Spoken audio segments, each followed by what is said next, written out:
What is going on, everybody? Welcome back on into the Space Cowboy Show. I'm your host, Ricardo, and it's finally time we talked about the recent press conference we just saw with Christian Parker being fully introduced as our new defensive coordinator, but more importantly, the plans he has for this Dallas Cowboys defense. Before we dive into today's show, if you haven't done so already, please hit the like button, subscribe if you're new, and hit the notification bell. It helps out the channel a lot in the YouTube algorithm, and it's greatly appreciated. Next, the show is powered by Freshman Media, so please be sure to go check out the other shows on the Freshman Media Network.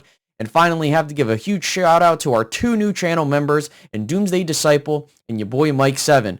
Without you guys, this isn't possible, and it also continues my goal and journey to make this a full-time gig for me. So I greatly appreciate the love and support, and without further ado, let's get into today's show.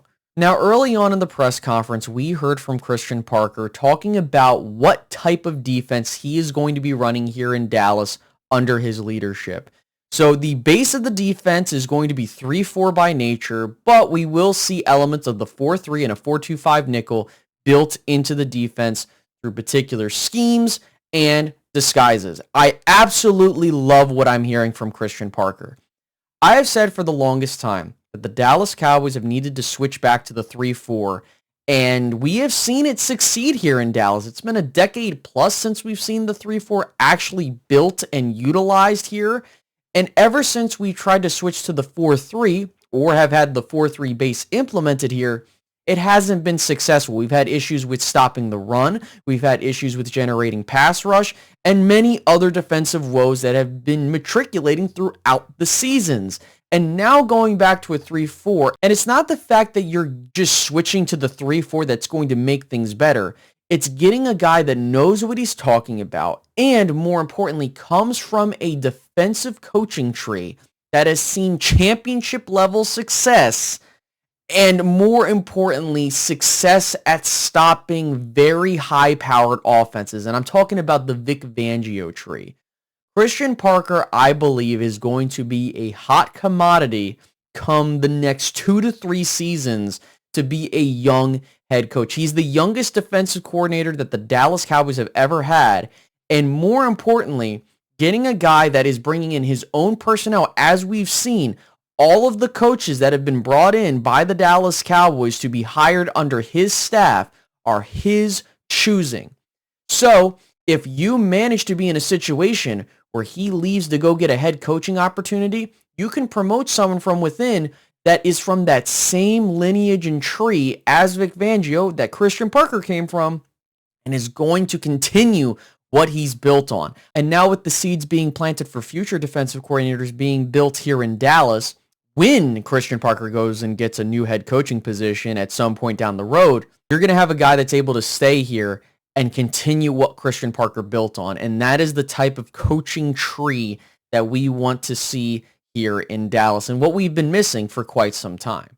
Now, talking about switching to the 3-4, I think there are some players that this does benefit, and a big one is Donovan Ezeraku. When he came out of Boston College, I firmly believed that he would fit very well in a 3-4 defense as an outside linebacker, and I think that with what Christian Parker is going to do here with the disguises and having the 3-4 as the base, I think Donovan Ezeraku is going to flourish as a talent. And speaking of elevating the talent, that is something that we have been missing here in Dallas on the defensive side of the ball, where you are able to take guys in the late stages of day 2 or even day 3 and make them quality players for you, to where you don't have to rely on the upper echelon part of the draft to make up for the deficiencies on your roster. And I think for the Cowboys, yes, they have to do a lot more in free agency to add talent on the defensive side of the ball. But when we're just focusing in on young talent and developing young talent, we need that desperately here in Dallas. And you saw that with the cornerbacks when you had Al Harris here. You know, you had Trevon Diggs see success. You saw Deron Bland have success. And now if you're able to have Christian Parker get Deron Bland to where he once was, see Siobhan Ravel develop, and all these other guys, that's going to be huge, because now us having a conversation about you need to rehaul the defense, now it's like, okay, if you really look at where you're at, you just need to add a couple pieces and you're golden. That is what we want to see. And I think Christian Parker is going to do that for you, especially considering how young he is and the type of tree he comes from, like we just mentioned. It's going to have an effect. And that is also why when we look at how the Cowboys operate from a front office perspective, you need to have the type of coaching to make that team building process that you have work. That's why when you see how the Cowboys did under Jimmy Johnson and the talent they were able to develop, that is why building through the draft was so successful for them. Granted, it was a different period of time. I'm not trying to compare the two because it's like comparing apples to oranges. But the point still stands that you need to have really good coaching to get these guys in a position where they can be very good for you. Now, the other thing that I wanted to mention was what he talked about, the game being won and lost up front. That is exactly what he said.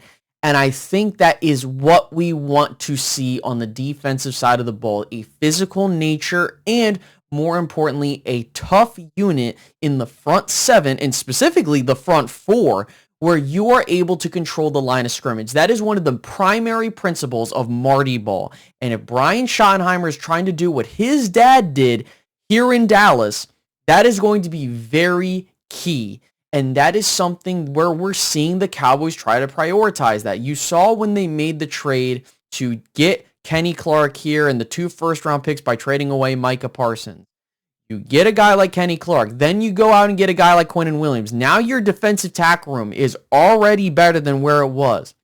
The edges are going to need some work. And I think with them talking about the game being won and lost up front, that to me speaks volumes as to where they're looking to prioritize come draft time and even free agency. They want to add edges. They want to add guys that are going to be able to stop the run on the edge and be able to generate pass rush. That doesn't mean they're going to neglect linebacker or cornerback, but the main thing that we have seen, especially when you look at the Eagles, and I'm primarily talking about the Eagles because that's where Christian Parker's coming from, and we saw when they won their Super Bowl, yes, they had very talented people in the secondary, and more specifically, you look at that front four. That front four was deadly for the Philadelphia Eagles and why they were able to go through the playoffs on that deep run the way they were able to do so. Yes, their offense was very damn good, and guess what? The Cowboys' offense is very damn good. But defensively, we have seen time and time again as they've tried to go on these playoff runs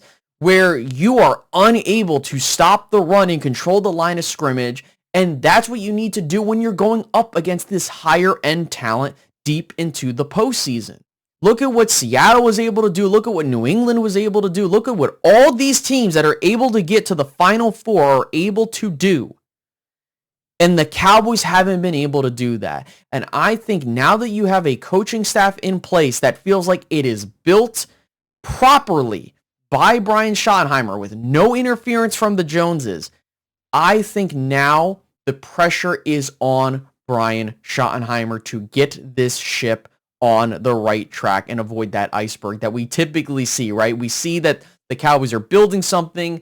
We then have a couple playoff runs and we hit that iceberg every single time, right? Where we're unable to get past the divisional round because something somewhere goes wrong. And I know that we're not going to see the Cowboys consistently win championships to a point to where it's like, okay, it's going to be perfect and hunky-dory and things like that. It's not going to be like that. But we want to see progression. And I want to give a shout out to my guy Cowboys Blog because he talked about in his video about the Christian Parker and the pressure and if Brian Schottenheimer is on the hot seat. To me, at this point moving forward, all of the pressure shifts to Brian Schottenheimer because you don't have that excuse to where, hey, Matt Eberflus was holding your defense back while your offense was cooking it sometimes. Now, granted, he wasn't perfect as a play caller on year one, but going into year two and even year three, that is your window of opportunity. And I've said it, 2026 and 2027 are going to be the chances for the Cowboys to make a championship run. You might laugh when I say that, but when we really look at where we're at, the offense is set. I understand you got to figure out what you got to do with George Pickens and Javonte Williams, but once you figure those things out, there are minor tweaks you have to make. You got to figure out what's going to happen at right tackle and backup tight end and all that other stuff, but it's more or less set. And you just needed to develop what you have built so far.